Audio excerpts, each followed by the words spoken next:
Welcome to Our Jewish Roots. Faith unshakable, faith unstoppable, faith of our fathers. Faith can prompt people to do things that are rather, how can I put it, interesting. In fact, we look at it early in the game in the book Bereshit in Genesis, where it makes no sense at one level. Abram is such an older man, and his wife isn't much younger. He is concerned that he doesn't have a future because he doesn't have a son. But he goes out for a walk, goes out, takes a look at the evening sky, and we're told that he looks up at the stars in chapter 15.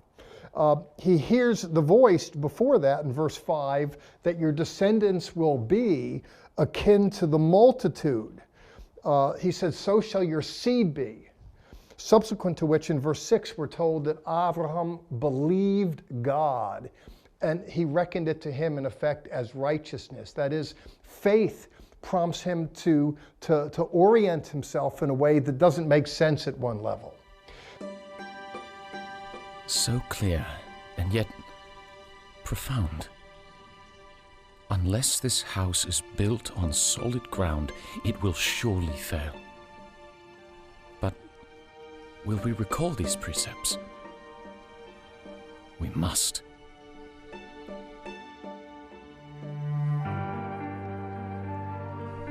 Lord, please continue to guide my hand, that I might clearly transcribe these extraordinary words of wisdom and virtue, and guide my steps this day to those who need to hear them.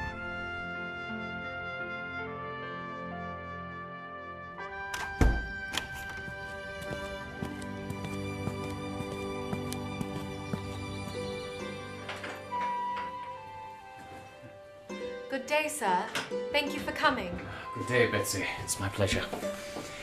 It seems you've been given a godly task. Must be, sir. I feel so unworthy. I'm good with needle and thread, and I cut well with scissors, but this is also new to me. I believe Mr. Payne has said it well. These are the times that try men's souls. It's new to all of us, giving birth to a new nation. It's not just you. We're all feeling dependent on God's providential hand as we consider the blessings and the consequences that await us.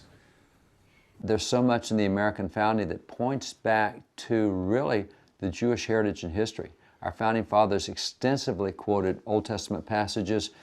They even modeled the American Republic after the Hebrew Republic. So there's a lot of camaraderie there. So you're a guy that's really dug into principal sources. You've been interested in that as an individual. I'm interested in the first 2 centuries of the Christian era. You're interested in 200 years back and digging around that world. When we study David, there's the good part, there's the bad part, he's not a very good father, and there's the ugly part where he murders Uriah and sleeps with Bathsheba. And American history is the same. As long as you have people, it's good, bad, ugly. But we actually own primary source documents that show all of that. We have about 120,000 documents from before 1812, which is back in that American founding period. And so from that, we're able to say, hey, here's what truth is. Modern narratives today are often very misguided. Some are deliberate, some are just out of innocent ignorance. They don't know better. But that's where going back to the actual says, no, here's what actually happened. Here's the description, here's the document, here's what they actually wrote. Truth is the most important thing. Quoted 4 times more often than any of these works, 12 times more often than this, was the Bible. The Bible was the single most cited source in the American founding. 32% of all quotes came out of the Bible. That is the foundation for America. Perfect. And speaking of the faith of our fathers, there it is right there.